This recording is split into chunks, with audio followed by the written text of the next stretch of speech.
Hi friends, welcome back to the channel. Recent గా మన ఛానల్లో పోస్ట్ చేసిన Moto Edge 14 Neo unboxing, camera review and full review ఈ 3 videos కి మంచి రెస్పాన్స్ అయితే వచ్చింది. ప్రీవియస్ గా నేను ఐక్యూ Z7 Pro తెప్పించి అన్బాక్స్ చేసి ఇలానే వీడియోస్ పోస్ట్ చేశాను. మోటో ఎడ్జ్ 14 నియో దీన్ని కూడా మనం సొంతగా పర్చేస్ చేసి ఈ వీడియోస్ అయితే ప్రొడ్యూస్ చేయడం జరిగింది. మీరు ఇచ్చిన రెస్పాన్స్ కి చాలా సాటిస్ఫై అయ్యాను. ఇలానే ఫ్యూచర్ లో కూడా 25,000 రూపీస్ లోపల మన బడ్జెట్ లోనే మొబైల్స్ ఏమైనా లాంచ్ అయితే మంచి స్పెసిఫికేషన్స్ వాటిని కూడా తెప్పించి మేము ముందుకు తీసుకొస్తూ ఉంటాం. బట్ ప్రీవియస్ వీడియోస్ లో నేను అబ్జర్వ్ చేసింది ఏంటంటే చాలా మందికి ఈ మొబైల్ ఫోన్ మీద చాలా డౌట్స్ ఉన్నాయి. వాటిని అన్నింటినీ క్లియర్ చేయాలనిపించింది అండ్ చాలా కమెంట్స్ కి నేను అక్కడికక్కడ రిప్లైస్ ఇచ్చాను. సేమ్ క్వశ్చన్స్ ని మళ్ళీ ఇన్స్టాగ్రామ్ లోకి వచ్చి అక్కడ కూడా రిపీటెడ్ గా అడుగుతున్నారు. వాటిని అన్నింటిని డెడికేటెడ్ గా FAQ ఎపిసోడ్ చేయాలని చెప్పి నాకు అనిపించింది. సో ఇక్కడ నుంచి ఏవైతే మొబైల్స్ నేను తెప్పిస్తానో ఆ వీడియో కింద కమెంట్ సెక్షన్ లో ఆస్క్ తరుణ్ అని చెప్పని హ్యాష్‌ట్యాగ్ తో మెన్షన్ చేసి మీ డౌట్ ఏదో ఉందో అది మెన్షన్ చేయండి. నెక్స్ట్ FAQ ఎపిసోడ్ లో మీ కమెంట్ ని పిక్ చేసి దానికి ఆన్సర్ చేస్తాను. ఫస్ట్ క్వశ్చన్, OnePlus ఫోన్స్ లో లాగా డ్యూయల్ యాప్స్ కి ఈ మోటో ఎడ్జ్ 14 నియోలో సపోర్ట్ ఉందా? గుర్తుపెట్టుకోండి, మోటోరోలా ఫోన్స్ అన్ని కూడా స్టాక్ ఆండ్రాయిడ్ తో వస్తాయి కాబట్టి ఇలాంటి అడిషనల్ ఫీచర్స్ ఏమీ సపోర్ట్ ఉండవు. ఈ డ్యూయల్ యాప్స్ మాత్రమే కాదు, ప్రైవేట్ సేఫ్ కానివ్వండి, సెక్యూర్ ఫోల్డర్ కానివ్వండి, యాప్ లాక్స్ కానివ్వండి,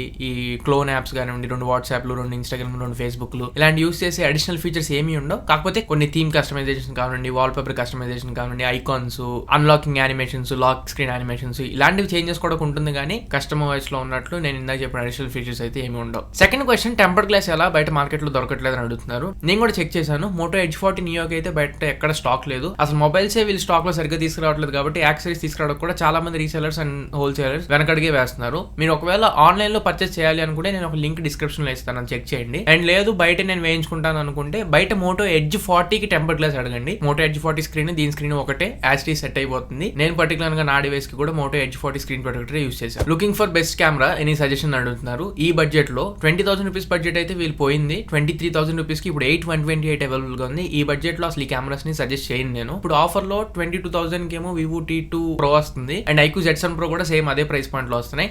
IQ Z7 Pro or Vivo T2 Pro ని మీరు సెలెక్ట్ చేసుకోండి. ఐక్యూ Z7 Pro కి సంబంధించి కెమెరా రివ్యూ కూడా మన ఛానల్ లో పోస్ట్ చేశాను, ఒకసారి వెళ్ళి చెక్ చేయండి. నన్ను అయితే ఇంప్రెస్ చేసింది 22,000 రూపీస్ ప్రైస్ పాయింట్ లో. గుర్తుపెట్టుకోండి, ఈ ఫోన్ ని మాత్రం స్ట్రాంగ్ గా నేను కెమెరాస్ కి మాత్రం అసలు రికమెండ్ చేయను. వీడియో మధ్యలో వచ్చినందుకు సారీ. ఈ వీడియోకి ముందు మన ఛానల్ 2 వీడియోస్ పోస్ట్ చేశాను. ఒకటి స్లీప్ కంపెనీ వాళ్ళు చేయరు, 2 ఒక మ్యాట్రెస్ వీడియో. ఈ 2 వీడియోస్ కి అంత మంచి రీచ్ రాలేదు. అఫ్ కోర్స్ అది మన జానర్ కాదు, కాకపోతే రివ్యూస్ వచ్చాయి. వాటిని యాక్సెప్ట్ చేస్తూ ఉంటే నెక్స్ట్ మనకు సంబంధించిన ప్రొడక్ట్స్ కూడా వాళ్ళు పంపిస్తూ ఉంటారని యాక్సెప్ట్ చేశాను. అండ్ చైర్ నాకు పర్సనల్ గా చాలా హెల్ప్ఫుల్ అవుతుంది, యూస్ఫుల్ అవుతుంది కాబట్టి దీన్ని యాక్సెప్ట్ చేశా. అండ్ మ్యాట్రెస్ నేను మార్నింగ్ జాబ్ చేసి ఈవినింగ్ యూట్యూబ్ ఇవి చేస్తూ ఉంటాను. సో కొంచెం రెస్ట్ కోసం మ్యాట్రెస్ నాకు చాలా చాలా హెల్ప్ఫుల్ అవుతుంది కాబట్టి మ్యాట్రెస్ ని యాక్సెప్ట్ చేశాను. అండ్ రిమైనింగ్ ఒకవేళ తప్పనిసరిగా రివ్యూస్ యాక్సెప్ట్ చేయాల్సిన పరిస్థితి వస్తే షార్ట్స్ లో ప్రొడ్యూస్ చేయడానికి ట్రై చేస్తాను. రైట్ నో ఆ 2 వీడియోస్ కి కంపెనీ ఎక్స్పెక్ట్ చేసిన వ్యూస్ అయితే రాలేదు. ఒకవేళ మీరు సపోర్ట్ చేయాలనుకుంటే డిస్క్రిప్షన్ లో ఆ 2 వీడియోస్ లింక్స్ ఇస్తాను, లేదా మన ఛానల్ లో మీరు ఒకసారి వెనక్కి వెళ్ళి చెక్ చేయండి. ఒక 1 మినిట్ ఆ వీడియో చూసి క్లోజ్ చేసేసేయండి, సరిపోతుంది. నెక్స్ట్ క్వశ్చన్ కి వెళ్లే ముందు వీడియో నచ్చుతుంది, ఉపయోగపడుతుంది అనుకుంటే కింద లైక్ బటన్ ఉంటుంది, లైక్ బటన్ హిట్ చేయండి. 1000 లైక్స్ అనుకుంటున్నాను, 1000 లైక్స్ రీచ్ అయ్యేలా చూడండి. అలానే కంటెంట్ వర్త్ ఉంది అనుకుంటే ఖచ్చితంగా సబ్స్క్రైబ్ చేసుకుని సపోర్ట్ చేయండి. ఒక పెద్ద మైల్ స్టోన్ అనుకుంటున్నాను అక్కడ వరకు రీచ్ అవడంలో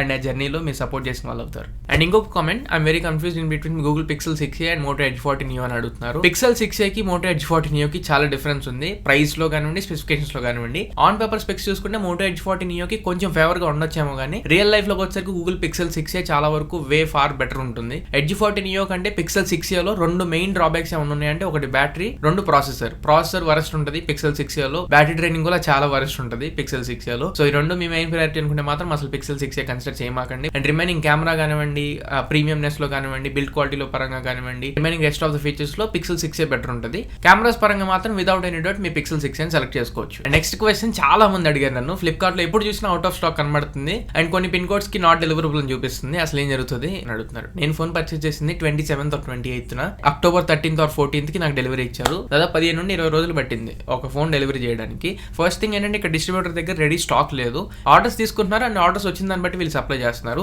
సప్లై చైన్ అనేది ప్రాపర్ గా లేదు ఇక్కడ. So Moto Edge 14 Neo paper specs అన్ని ఎక్సలెంట్ గా ఉండడం వల్ల అండ్ ప్రైస్ పాయింట్ కూడా వీళ్ళు కార్డ్ ఆఫర్స్ అవన్నీ పెట్టడంలో 20,000 రూపీస్ ప్రైస్ పాయింట్ లో వీళ్ళు ఎక్స్పెక్ట్ చేసిన దానికంటే ఎక్కువ సేల్స్ వచ్చినాయి. సో అవుట్ ఆఫ్ స్టాక్ నడుస్తుంది. బట్ ఇప్పుడు వచ్చిన ఆఫర్ ప్రైస్ కాకుండా రెగ్యులర్ ప్రైస్ లో మాత్రం హైలీ నేను దీన్ని రికమెండ్ చేయను. ఆ ప్రైస్ పాయింట్ లో కొంచెం బ్యాటరీ మీరు అడ్జస్ట్ అవ్వగలిగితే మాత్రం వివో T2 Pro ని మీరు కన్సిడర్ చేయండి. దాంట్లో స్ప్లాష్ రెసిస్టెంట్ ఉంటుంది. ఐక్యూ Z7 Pro లో స్ప్లాష్ రెసిస్టెంట్ ఉండదు. అదొకటే వివో T2 Pro కి అండ్ ఐక్యూ Z7 Pro కి డిఫరెన్స్. నెక్స్ట్ క్వశ్చన్, ఇది కూడా చాలా మంది అడిగిన క్వశ్చన్ నన్ను, Poco F5 5G versus Moto Edge 14 Neo. Bro, Poco F5 5G కి మోటో ఎడ్జ్ 14 నియో కి పర్ఫార్మెన్స్ వైజ్ చాలా అంటే చాలా డిఫరెన్స్ ఉంది. అది స్నాప్డ్రాగన్ 7+ Gen 2 ప్రాసెసర్ తో వస్తుంది పోకో F5 అనేది. ఎడ్జ్ 14 నియో 7030 డైమెన్సిటీ ప్రాసెసర్ తో వస్తుంది. 2.5 GHz క్లాకింగ్ స్పీడ్ తో మోటో ఎడ్జ్ 14 నియో ఉంటే 2.9 GHz క్లాకింగ్ స్పీడ్ తో పోకో F5 ఉంటుంది. పర్ఫార్మెన్స్ వైజ్ మాత్రం రెండింటిని అసలు కంపేర్ చేయమాకండి. ఒకవేళ మీరు గేమర్స్ కానివ్వండి, ఎడిటర్స్ కానివ్వండి ఆర్ఎల్స్ ఏ మల్టీ టాస్కింగ్ పర్ఫార్మెన్స్ అయినా కానీ మోటో ఎడ్జ్ 40 నియోని పోకో F5 అనేది దారుణంగా డిఫీట్ చేసేసింది. సో మీరు ఒకవేళ పర్ఫార్మెన్స్ ఓరియంటెడ్ పర్సన్ అయితే మాత్రం వేరే డౌట్ ఏం పెట్టుకోకుండా డైరెక్ట్ పోకో F5 తీసేసుకోండి. అండ్ డిస్ప్లే విషయంలో కూడా 10-bit ప్యానల్ తో వస్తుంది Moto Edge 40 Neo. And Poco F5 వచ్చేసరికి 12-bit ప్యానల్ తో వస్తుంది. అండ్ డాల్బీ విజన్ సపోర్ట్ ఉండిద్ది, డాల్బీ అట్మోస్ సపోర్ట్ కూడా ఉంది. సో స్క్రీన్ పరంగా మాత్రం Poco F5 even more better screen. కాకపోతే కర్వ్డ్ గ్లాస్ ఇష్టపడే వాళ్ళు మీరు మోటో వైపు ఉండొచ్చు. అండ్ ఫ్లాట్ డిస్ప్లే అయినా పర్లేదు అనుకుంటే పోకో F5 వైపు ఉండండి. మోటో ఎడ్జ్ 40 నియోలో in display finger print sensor వస్తుంది. పోకో F5 లో మీకు side mounted finger print sensor వస్తుంది. అండ్ బిల్డ్ క్వాలిటీ పరంగా పోకో F5 కొంచెం బెటర్ ఉన్నా కానీ కొంచెం బల్కీగా థిక్ గా ఉండేది ఫోన్. మీకు మోటో ఎడ్జ్ 40 నియో చాలా థిన్ గా ఉండేది, చాలా కంఫర్టబుల్ గా ఉండేది. ఈ వేరియస్ ఫ్యాక్టర్స్ ని మీరు మైండ్ లో పెట్టుకొని మీరు ఎక్స్పెక్ట్ చేసేది ఏంటో దాన్ని బట్టి మీరు డెసిషన్ తీసుకోండి. ఈ రెండు ఫోన్స్ లో ఒకటి నన్ను పిక్ చేసుకోమంటే మాత్రం అన్డౌటెడ్ గా నేను పోకో F5 నే పిక్ చేసుకుంటా. ఈ స్టైల్ లుక్స్ వీటికన్నిటికంటే కూడా నాకు performance main important. And next question, unboxing లో ఈ క్వశ్చన్ చాలా బాగా వినిపించింది. రివ్యూలో పోకో F5 ఎక్కువ అడిగారు కానీ అన్బాక్సింగ్ లో iQOO Z7 Pro తోనే చాలా వరకు కంపేర్ చేసి iQOO Z7 Pro ఈ రెండిట్లో ఏది తీసుకోవాలని అడిగారు. వీళ్ళు ఆఫర్ ప్రైస్ ఏదైతే 20,000లో 828 తీసుకొచ్చారో ఆ ప్రైస్ కుంటే మోటో ఎడ్జ్ 40 నియో తీసుకోండి. నా సజెషన్ ప్రకారం ఇప్పుడున్న ప్రైస్ కి మాత్రం iQOO Z7 Pro తీసుకోండి. Moto Edge 40 Neo 2.5 GHz clocking speed తో వస్తుంది. And iQOO Z7 Pro 2.8 GHz clocking speed తో వస్తుంది. 7030 ప్రాసెసర్ మోటో ఎడ్జ్ 40 నియోలో ఉంటే 7200 processor Dimensity iQOO Z7 Pro లో ఉంది. కెమెరాస్ లో వైడ్ యాంగిల్ సెన్సర్ మిస్ అయ్యింది iQOO Z7 Pro లో, అదొకటే నెగిటివ్. అండ్ రిమైనింగ్ పార్ట్ మొత్తం కెమెరాస్ లో iQOO Z7 Pro నే బెటర్ పర్ఫార్మ్ చేస్తుంది మోటో ఎడ్జ్ 40 నియోతో కంపేర్ చేస్తే. అండ్ బ్యాటరీ దగ్గర కూడా ఒక 400 mAh iQOO Z7 Pro లో కొంచెం తక్కువ ఉంటుంది. నా వరకు మాత్రం మాక్సిమం ఒక 1 hour డిఫరెన్స్ వస్తుంది మీకు. అది ఒకవేళ screen on time 7 hours 8 hours ఉంటే మీకు ఇది 6-7 hours వస్తుంది iQOO Z7 Pro. And IP68 dust and water resistant నాకు ఇంపార్టెంట్ అనుకుంటే ఇంకా మీకు వేరే చాయిస్ లేదు, అక్కడ మోటో ఎడ్జ్ 40 నియోనే తీసుకోవాలి. నెక్స్ట్ క్వశ్చన్, మోటో ఎడ్జ్ 40 నియోలో 5G కనెక్టివిటీ ఇష్యూస్ ఉన్నాయి, 5G కనెక్ట్ అవ్వట్లేదు అని చెప్పని కొంతమంది అడుగుతున్నారు. ఇప్పుడు గుర్తుపెట్టుకోండి, కొన్ని ఫ్యాక్టర్స్ మీద బేస్ చేసుకొని కొన్నిసార్లు 5G నెట్వర్క్ అనేది ఇంటరప్ట్ అవుతూ ఉంటుంది. మీరున్న లొకాలిటీలో 5G సిగ్నల్స్ ప్రాపర్ గా ఉండకపోవచ్చు. అండ్ రెండు మీరున్న సర్కిల్లో ఆపరేటర్స్ దగ్గర 5G కనెక్షన్స్ అనేవి పూర్ ఉండొచ్చు. నేను ఉండేది విజయవాడ అండ్ నా దగ్గర ఉన్న పర్టికులర్ డివైస్ లో మాత్రం 5Gకి సంబంధించి ఎటువంటి ప్రాబ్లమ్స్ నేను ఫేస్ చేయలేదు. Nehemiah Telugu Techno Screen YouTube channel మీ అందరికి తెలిసి ఉంటుంది. తనకి మళ్ళీ 5G ఇష్యూస్ అయితే వచ్చినాయి. కాయిన్ కి రెండు ఫేసెస్ కనబడుతున్నాయి. తను ఎయిర్టెల్ యూస్ చేశాడు, 5G ఇష్యూస్ కనబడ్డాయి. అండ్ నేను జియో యూస్ చేసా, 5G ఇష్యూస్ కనపడలేదు. తను ఉండేది ఒంగోలు, నేను ఉండేది విజయవాడ. సో లొకాలిటీని బేస్ చేసుకోవడం కూడా ఉండిద్ది. అండ్ నేను ఎక్స్పీరియన్స్ చేసిన దాన్ని బట్టి 5G మీద నాకైతే ఎటువంటి ప్రాబ్లమ్స్ నేను ఫేస్ చేయలేదు. కాకపోతే 5G యూస్ చేసేటప్పుడు చాలా వరకు బ్యాటరీ డ్రైన్ అవుతుంది. నైట్ మీరు పెట్టేసి పడుకున్నారనుకోండి 100% లో, మార్నింగ్ మీరు లేచేటప్పటికి 92-93% ఉంటుంది బ్యాటరీ. సో 7-8% అసలు మీరు ఏమి యూస్ చేయకుండా బ్యాటరీ అనేది డ్రైన్ అయిపోతుంది 5G ఆన్ లో పెట్టుకున్నప్పుడు. Next what about dialler, Google dialler తో వస్తుందా అండ్ కాల్ రికార్డ్ చేసేటప్పుడు అనౌన్స్మెంట్ వస్తుందా అని అడుగుతున్నారు. అవుట్ ఆఫ్ ది బాక్స్ ఇది గూగుల్ డైలర్ తో వస్తుంది, గూగుల్ మెసేజింగ్ యాప్స్ తో వస్తాయి. అండ్ కాల్స్ రికార్డ్ చేసుకునేటప్పుడు అనౌన్స్మెంట్ వస్తుంది. TTS అని ఒక యాప్ ఉంటుంది, ప్లే స్టోర్ నుంచి డౌన్లోడ్ చేసుకొని అందులో కొన్ని పర్మిషన్స్ ఇస్తే మీకు కాల్ రికార్డింగ్ అనౌన్స్మెంట్ అయితే ఆగిపోతుంది. కాకపోతే కొంతమంది గూగుల్ డైలర్ ని ఇష్టపడరు, అందులో నేను కూడా ఒకటి, నాకు అసలు నచ్చదు. Next Realme 11 Pro versus Moto Edge 40 Neo, camera and editing base చేసుకుని మంచి మొబైల్ సజెస్ట్ చేయని అడుగుతున్నారు. ఇక్కడ Realme 11 Pro నేను ఆప్ట్ చేసుకుంటా. Cameras wise Realme 11 Pro 100 megapixel camera ఉంటుంది. ఇక్కడ రెజల్యూషన్ నెంబర్ చూసి చెప్పేస్తున్నావా అని చెప్పి అనమాకండి. జస్ట్ నెంబర్ మాత్రమే కాదు, నేను రియల్ లైఫ్ లో ఎక్స్పీరియన్స్ చేశాను కాబట్టి చెప్తున్నాను. మోటో కంటే better resolution photos Realme 11 Pro capture చేసింది. అఫ్ కోర్స్ దాంట్లో కూడా డీటెయిల్స్ అవన్నీ కొంచెం మిస్ అవుతూ ఉండొచ్చు. అండ్ నైట్ టైం క్యాప్చర్ చేసేటప్పుడు డీటెయిల్స్ కనపడకపోవచ్చు. Compare to Moto Edge 40 Neo Realme 11 Pro లో కొంచెం బెటర్ కెమెరాస్ కనబడతాయి. అండ్ ఎడిటింగ్ వైస్ అంటే ప్రాసెసర్ పరంగా డైమెన్సిటీ 7050 ప్రాసెసర్ Realme 11 Pro లో ఉంది. And Dimensity 7030 processor Edge 40 Neo లో ఉంది. క్లాకింగ్ స్పీడ్స్ వైస్ చెక్ చేసుకున్నా, పర్ఫార్మెన్స్ వైస్ చెక్ చేసుకున్నా, GPU వైస్ చెక్ చేసుకున్నా, ఓవరాల్ గా Realme 11 Pro ఈ మోటో ఎడ్జ్ 40 నియో కంటే 1 స్టెప్ అహెడ్ ఉంటుంది. నెక్స్ట్ ఒక కౌంటర్ కామెంట్ నాకు వేశారు. మరి నేను కూడా వాడుతున్నాను, నాకు ఫోటో శాంపిల్స్ వీడియో శాంపిల్స్ అన్ని బాగానే ఉన్నాయి. మేబీ మీరు ఒక ఫ్లాగ్షిప్ ఫోన్ వాడుతున్నారేమో కాబట్టి మోటో ఎడ్జ్ 40 నియోలో వచ్చే ఫోటో శాంపిల్స్ మీకు ఆంతలేదు అన్నట్లు కామెంట్ చేశారు. బ్రో నేనేమి ఫ్లాగ్షిప్ ఫోన్స్ యూజ్ చేయట్లా. నా primary phone iPhone 11 Pro Max. కాకపోతే దీంట్లో మీరు ఎక్స్పెక్ట్ చేసినంత ప్రీమియం రేంజ్ ఫోటోస్ ఏమి రావు అండ్ ప్రీమియం రేంజ్ వీడియోస్ ఏమి రావు. డైలైట్ కండిషన్ లో కొంచెం బెటర్ శాంపిల్స్ ఇస్తుందేమో వీడియో అండ్ ఫోటోస్ వైస్ గా. ఆర్టిఫిషియల్ లైట్ కండిషన్స్ లో అండ్ లో లైట్ కండిషన్స్ లో ఇది కూడా సేమ్ ఆండ్రాయిడ్ ఫోన్స్ లాగే స్ట్రగుల్ అయింది. అండ్ ఇంకో దరిద్రం ఏంటంటే రీసెంట్ టైమ్స్ లో 11 Pro Max కి కెమెరా షేకింగ్ ఇష్యూ వస్తుంది. నా ఫోన్ లో కూడా ఆ కెమెరా షేకింగ్ ఇష్యూ ఉంది. సో నేను అంత ప్రీమియం రేంజ్ ఆఫ్ ఫోన్స్ ఏమి యూజ్ చేయట్లా. అండ్ ప్రీమియం కెమెరా శాంపిల్స్ ని చూసి మళ్ళీ ఈ కెమెరా శాంపిల్స్ ని కంపేర్ చేసి నేను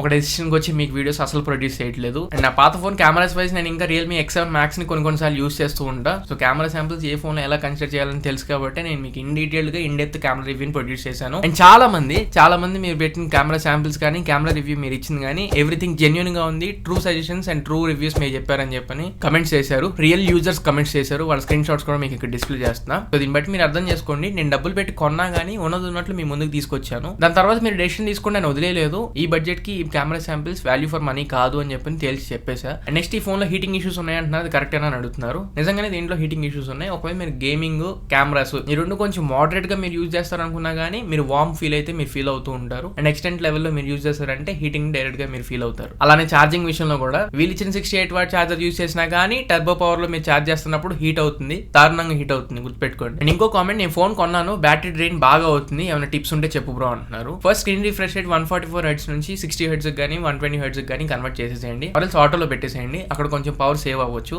అండ్ నెక్స్ట్ 5G నెట్వర్క్ మీకు కావాల్సినప్పుడు మాత్రమే 5G బ్యాండ్స్ లో పెట్టుకోండి. నార్మల్ గా మీరు 3G ఆర్ 4G LTE లో పెట్టుకోండి, అప్పుడు ఇంకొక 7 to 8% బ్యాటరీ మీకు కన్జ్యూమ్ అవ్వకుండా ఉంటుంది. నేను పర్సనల్ గా ఎక్కువ బ్యాటరీ డ్రైన్ అనేది వీటిలో అబ్జర్వ్ చేశాను. సో వాటిని మీరు ఒకవేళ ఇగ్నోర్ చేయగలిగితే మీ బ్యాటరీ కొంచెం వరకు సేవ్ అవ్వచ్చు. సో ఇది ఫ్రెండ్స్ ఓవరాల్ గా మోటో ఎడ్జ్ 40 నియో కి సంబంధించి frequently asked questions episode number 1. So next రాబోయే మొబైల్స్ ని మళ్ళీ కొని అన్బాక్స్ చేసి వాటి రివ్యూస్ అన్ని పోస్ట్ చేస్తూ ఉంటాను. మళ్ళీ ఇంకొక వీడియోతో మేము ముందుకు తిరిగి వస్తాను. ఒకవేళ మీకు ఏదైనా వీడియో కావాలి అనుకుంటే కింద కామెంట్ బాక్స్ లో ఆ వీడియో ఐడియాస్ ని కూడా షేర్ చేసుకుంటుండని నాకు కూడా హెల్ప్ఫుల్ అవుతుంటది. Until then this is your Tarun and for sure is in next video.